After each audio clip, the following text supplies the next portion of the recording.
What's up, everyone? It's your host, Shaun here. If you like what Jack and I do, putting out content every week with Carousel Sniper Victim, and you'd like to do us a favour, it doesn't take hardly any effort at all. All you have to do is use your thumb and just hit review, leave us a 5-star review on iTunes or Podcast Addict or Facebook, give us a Facebook review, whatever, just share an episode, give a like on a post, whatever. All of it helps just spread the word. I got an email the other day from iTunes and they were like, you've got into the top 200 of society and culture podcasts for Australian iTunes. And I was like, okay. I don't know where to go with that. That's pretty crazy. But yeah, so just spread the word, tell a friend, go rate us, review us. Really appreciate it. It helps more people find the show. We're growing pretty rapidly. We've grown to over 3,000 downloads in 10 weeks since we started. Yeah, it's crazy. Thank you very much. We're very grateful for that. But yeah, just that's all we ask. If you could just go share the word, give us a review, rate it, tell a friend, etc. We're very much grateful for that. So on with the show.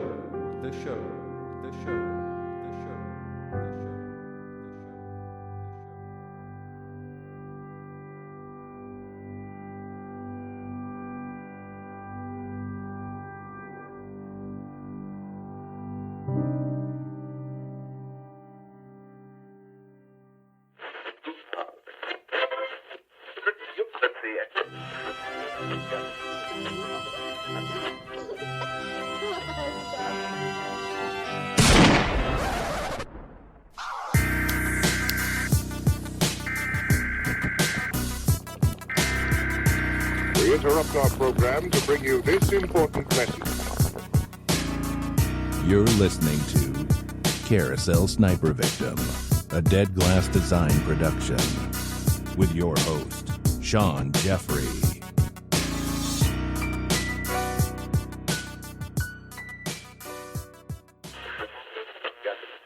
I trained as a radio operator, and a gentleman came and interviewed me and said there was a job for me, very dangerous, very secretive, and would I like to volunteer? And I said yes. We parachuted into Borneo in the highlands on the 25th of March 1945 to find out intelligence, organise guerrilla warfare, and generally get things ready for the invasion. We honour the comradeship, discipline and courage of all who have served with Z Special Unit. And those of you who are here today did amazing acts on behalf of their government, on behalf of their country and their nation. Soldiers who shared a remarkable wartime secret have been reunited on the Fraser Coast. They were part of Z's Special Unit, a highly trained elite group of men who volunteered to be dropped behind enemy lines during World War II.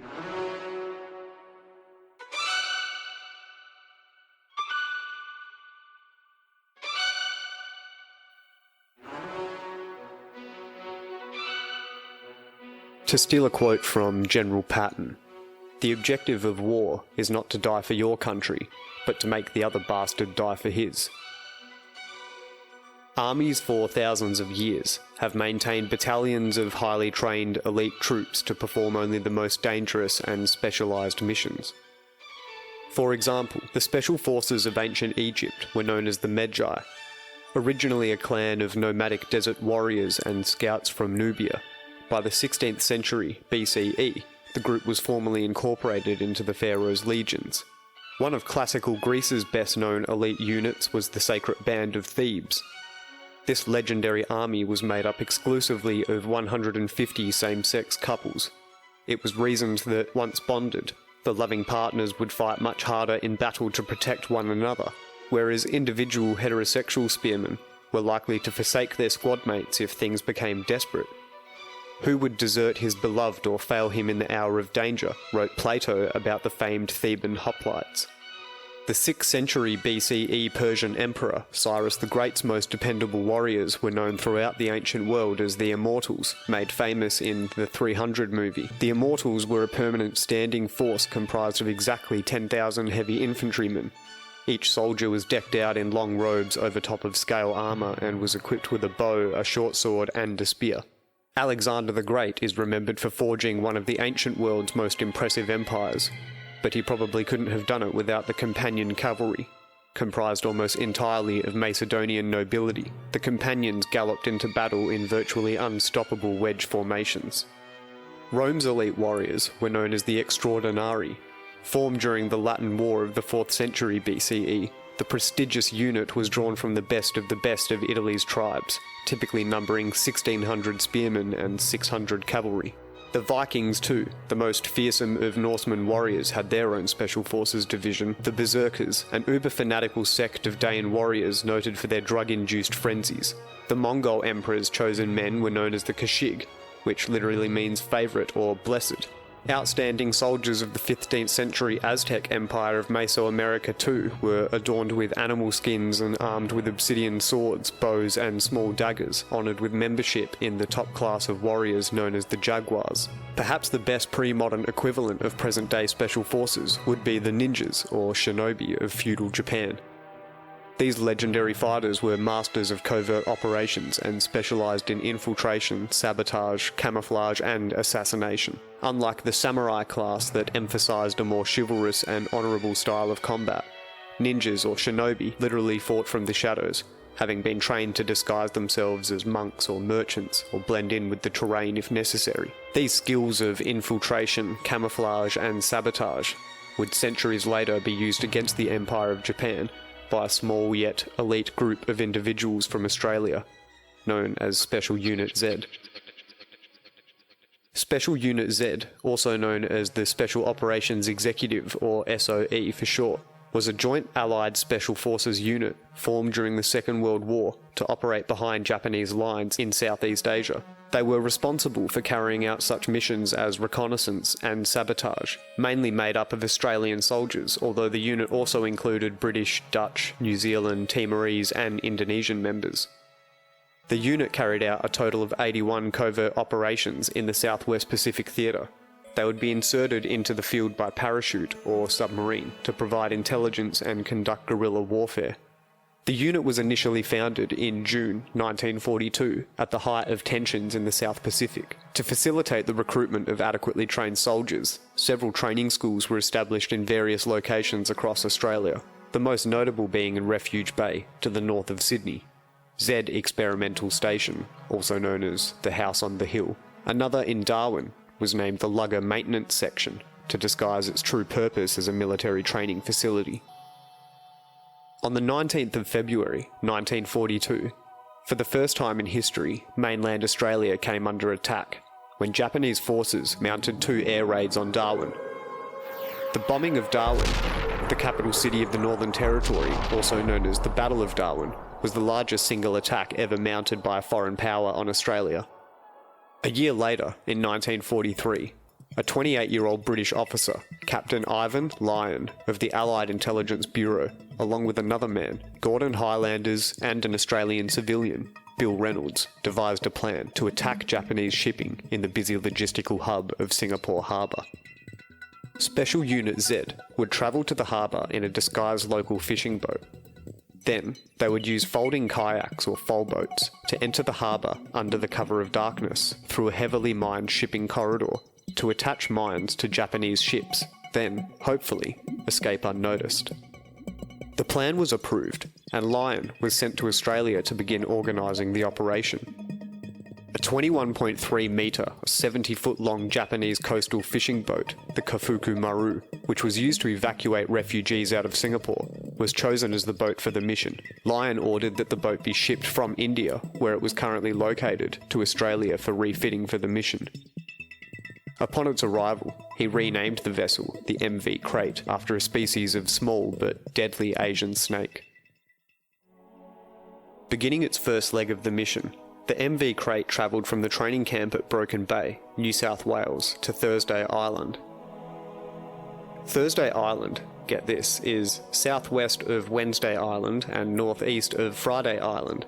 Yeah, I'm not making that up. A small series of islands in the Torres Strait. Thursday Island is the administrative centre for all of the Australian islands between Cape York, Queensland and the New Guinea mainland. Aboard the MV Crate was a complement from Special Unit Z of 3 British and 11 Australian personnel, comprising Major Ivan Lyon, the mission commander, Lieutenant Hubert Edward Cass, the Crate's captain, Lieutenant Donald Montague Noel Davidson, Lieutenant Robert Charles Page, Corporal Andrew Anthony Crilly, Corporal R.G. Morris, Leading Seaman Kevin Patrick Kane, Leading Stoker James Patrick McDowell, Leading Telegraphist Horace Stewart Young, as well as 5 able seamen, Walter Gordon Falls, Mostyn Berryman, Frederick Walter Marsh, Arthur Jones and Andrew George Houston. On the 13th of August 1943, the MV Crate left Thursday Island for the Exmouth Gulf in Western Australia. Whilst in port at the naval base in Exmouth, the MV Crate was refuelled and repairs were undertaken. Not only did the repairs cause delays in departure, but the foalboats, the folding kayaks which had been specially ordered for the attack by Lyon from England, only arrived at the last minute. They were also found to be faulty. They lacked some important parts and were not according to the design that Davidson, one of the unit men, had specified. They had to undergo many on-the-spot changes, simply to make each framework fit together and then fit correctly into the outer skins. This left the crew little time to get accustomed to them before being loaded onto the MV Crate. On the 2nd of September 1943, the Crate left Exmouth and departed for Singapore. It would be roughly 20 days at open sea until they would reach their destination. The team's safety depended on maintaining the disguise of a local fishing boat, and as ridiculous as it sounds today, to appear more Asian, the men stained their skin brown with dye. They were also meticulous in what sort of rubbish they threw overboard. The last thing they wanted was a trail of European garbage leading right to them. After a relatively uneventful voyage, the MV Crate arrived off Singapore on the 24th of September, 22 days after initially setting off from Western Australia. The same night the MV Crate sailed into Singaporean waters, the 24th of September, the covert mission began. 6 men left the MV Crate and paddled 50 kilometres or 31 miles through the dark of night in open water with their collapsible foalboat canoes. Their destination was a small island near the mouth of the Singapore harbour. There they were to establish a forward base of operations. Once the forward operating base had been established, they waited. 2 nights passed, and on the night of the 26th of September, 1943, the 6 men paddled into the mouth of Singapore harbour. Coming along for the ride was an arsenal of limpet mines. A limpet mine is a type of naval mine attached to a target by magnets. It is so named because of its superficial similarity to the limpet, a type of sea snail that clings tightly to rocks or other hard surfaces found in its natural environment. A swimmer or diver would usually attach the mine, which is designed with hollow compartments to give the mine slight negative buoyancy, making it easier for the diver to handle underwater. Usually limpet mines are set off by a timed fuse, but they may also have an anti-handling device, making the mine explode if removed from the hull by an enemy diver or interfered with by explosion. Sometimes the limpet mine was fitted with a small turbine, which would detonate the mine after the ship had sailed a certain distance, for example in deep water, out of reach of easy salvage and to make it harder to find out what had caused the initial sinking. The 6 Australian commandos navigated their way successfully into the harbour and placed their limpet mines on several Japanese ships. They then quietly slipped away back into the night towards their hiding spot on the island. Then, all hell broke loose. In the resulting explosion, the limpet mine sank 7 Japanese ships, comprising over 39,000 tonnes of naval steel between them. No one had any idea what had happened. The commandos waited until the commotion over the attack had subsided, and then they returned to the MV Crate, which they reached 6 days later on the 2nd of October. Their return voyage to Australia was mostly uneventful, except for a tense incident in the Lombok Strait, when the ship was closely approached by a Japanese patrol boat. However, the Crate was not challenged, and the commandos slipped by unnoticed. On the 19th of October, the ship and crew arrived safely back at the Exmouth Gulf in Western Australia. The raid had taken the Japanese authorities in Singapore completely by surprise. Never suspecting such an attack could be mounted from Australia, the Japanese assumed it must have been carried out by local saboteurs, most likely pro-communist Chinese guerrillas. In their effort to uncover the perpetrators, a wave of arrests, torture and executions began. Local Chinese and Malays, as well as interned POWs, prisoners of war, and European civilians were targeted in this program. The incident became known as the Double 10th, for the 10th of October, the day that the Japanese secret police began the mass arrests. Given the misery inflicted upon the local population by the Japanese, criticism began to arise as to whether the operation was justified, especially with its relatively limited strategic results. In the aftermath of the raid, the Allies never claimed responsibility for the attack on Japanese naval shipping, most likely because they wanted to preserve the secret for future similar missions such as Operation Rimau. After the success of the first operation with the MV Crate, Ivan Lion started preparing for Operation Rimau. Rimau is the Malay word for tiger, and Lion had a large multicoloured tiger head tattooed on his chest. Yeah, Lion has a tiger on his chest. The main objective of Operation Rimau was effectively the same as the first operation, which was known as Operation WWII, just bigger and bolder. The main differences this time around were delivering the mines by special one-man motorised submersible canoes called Sleeping Beauties or SBs, rather than the folding canoes they had used the last time, as well as a larger operational team, 23 as opposed to 14 commandos, and by capturing a local fishing boat, rather than sailing one in from Australia. The lead up to the operation went essentially to plan. The larger group of commandos had stashed 3 months' worth of supplies on neighbouring islands, and apart from the local boat they had captured, the Mustika, not having a working engine, it still had sails, so they were good to go. On the 10th of October, 1944, 2 hours before sunset and an hour before the raid was to commence, disaster struck. A coastal Malay police patrol boat, the Hi-Ho, challenged the commandos' boat, the Mustika, near the Carousel Islands and Sambo Island. The Japanese had increased surveillance of the area since the success of the first operation, Operation WWII. As the police boat approached, one of the Australian commandos aboard panicked and started firing at the approaching patrol boat. Some of the patrol boat crew were killed, but at least one managed to escape and report the incident. Lion, the mission commander, knew the patrol boat would seek help from Japanese authorities and decided to abort the mission. He scuttled the captured fishing boat and the Sleeping Beauties, the submersibles, which were top-secret weapons at the time, with explosive charges they kept on board.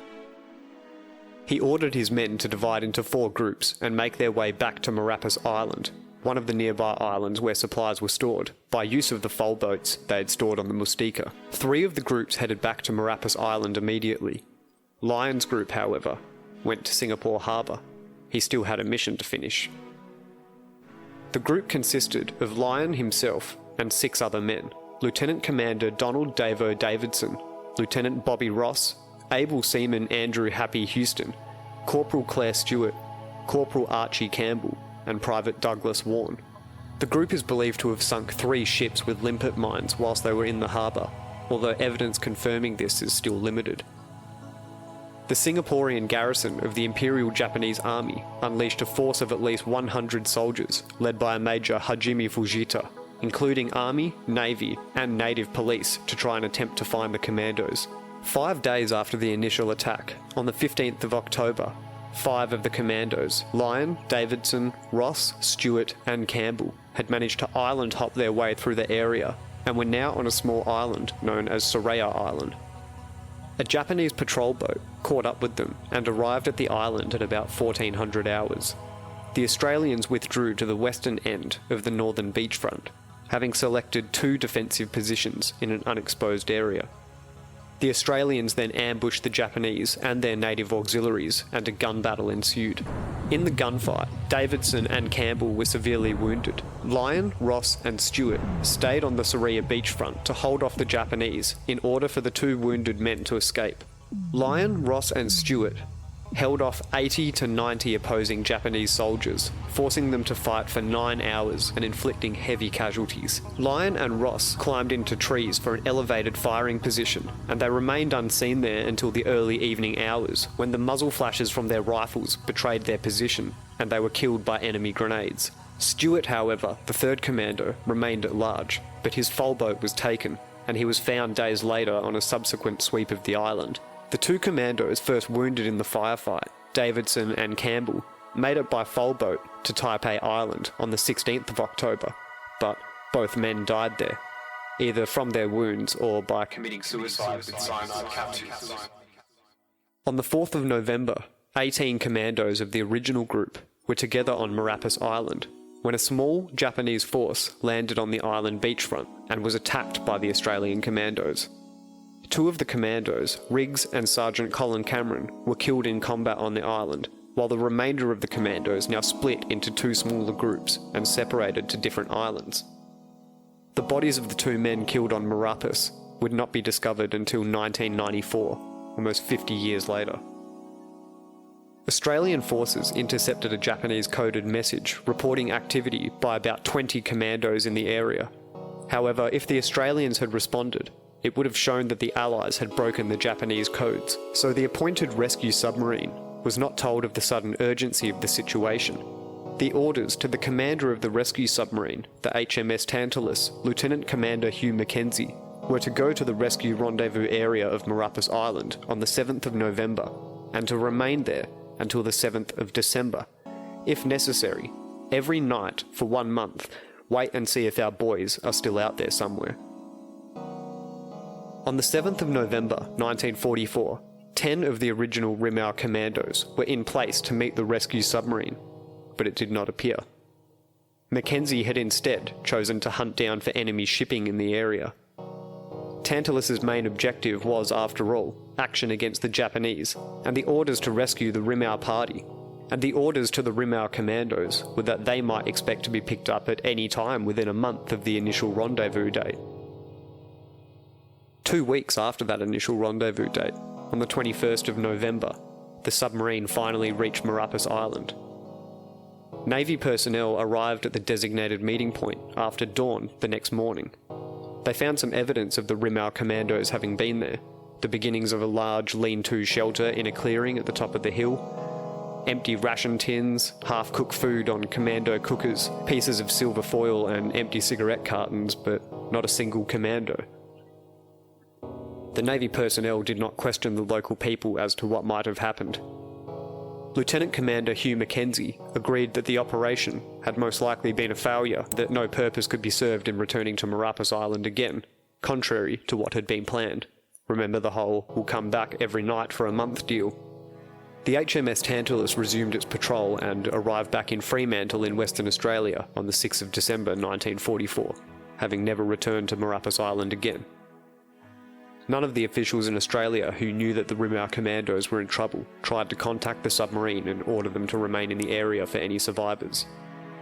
Once the 7th of December final deadline passed, the surviving commandos realised that they would not be rescued. They attempted to make their way back home to Australia, a 3,000-kilometre trip. Over 2 weeks, all of the Rimau commandos were either captured, killed in firefights, or drowned. 2 men, Willersdorf and Pace, were captured on the 17th of January the following year, 1945, in Indonesia, only 640 kilometres or 400 miles from Australia.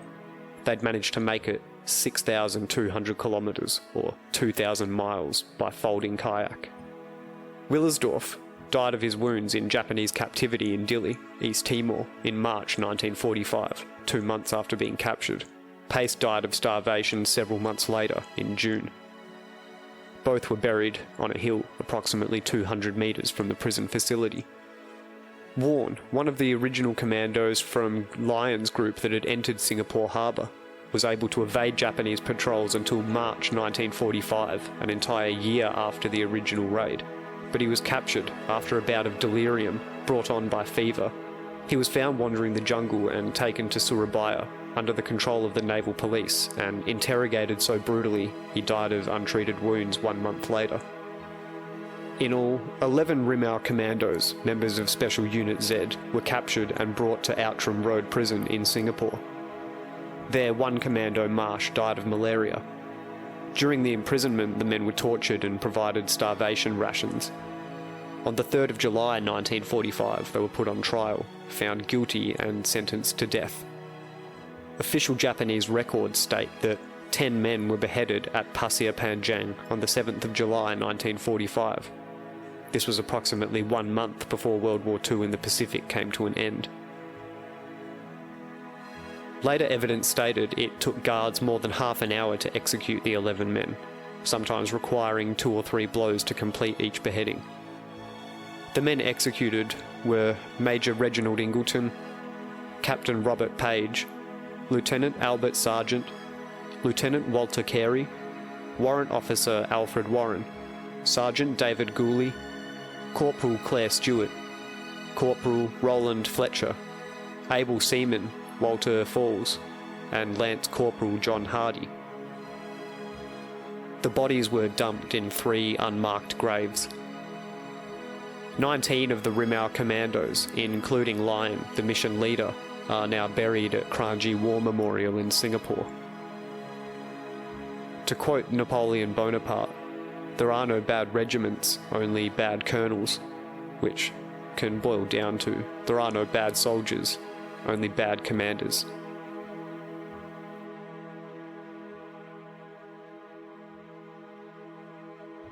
It's nice to know that your unit is going to be recognised, because for 30 years no one knew about us. We were a special unit, and I quite believe that there was only special people in it.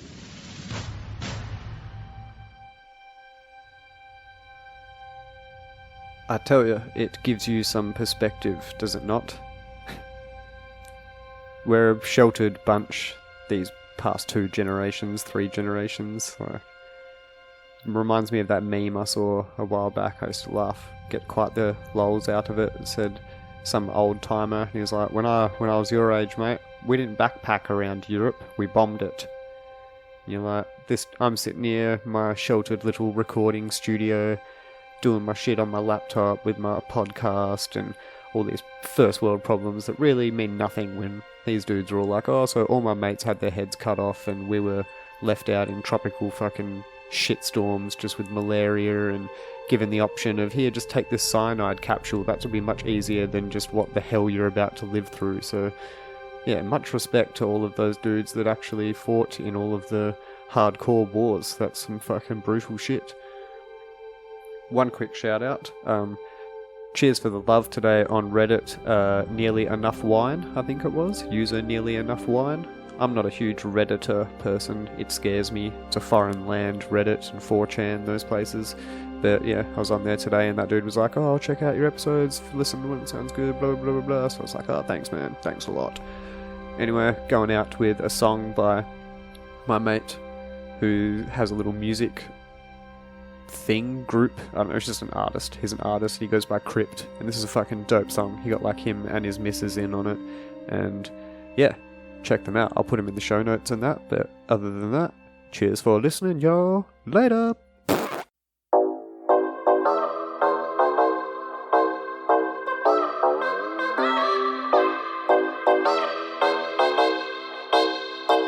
We have our ups and downs. Doesn't mean we're not worth it. I'll never let you down. I know we're perfect. I'll be